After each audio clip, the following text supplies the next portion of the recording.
another element to that, I guess, is the fact that a lot of those polyphenols, although they've been researched to have like anti-cancer properties in vivo, things like that in vitro, I think I mean, the other approach at looking at that is the influence that it has on the microbiome, and that's something we can sort of discuss now. Like, do you feel like that the carnivore diet can compromise the microbiome? What are your thoughts?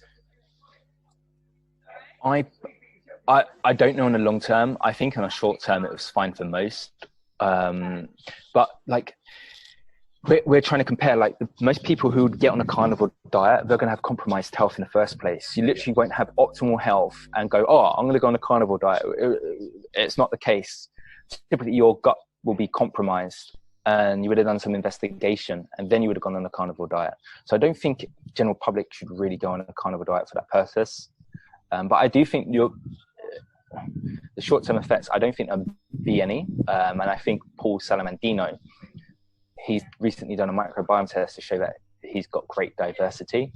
And even there's your species adapt and they always change. And one of my mentors, Jack Cruz, he'll be like, the diet really is not the be-all and end-all. And that even goes back to a guy called Jeff Lynch, I think his name is.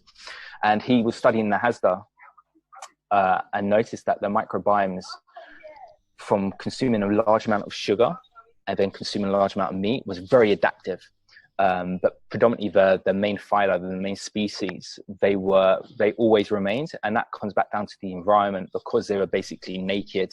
They're connected to the ground. It didn't really change that much in terms of the main species there. But there was points where it did spike and go up. And I think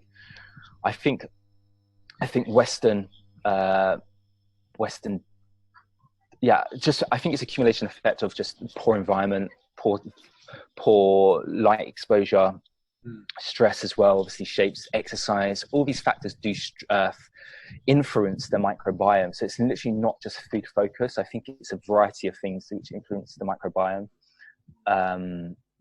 And even nutrients as well. And I think, it's just a reflection of overall health, not just diet per se. But predominantly a lot of my clients come in and they have poor butyrate producing bacteria. A lot of them, I'd say like 90% of them. And whether it be from antibiotics, whether it be from glyphosate,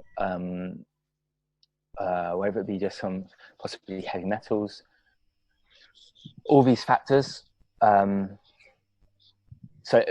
obviously we know butyrate and the other short chain fatty acids are really important systemically for health, not just literally for our colonocytes.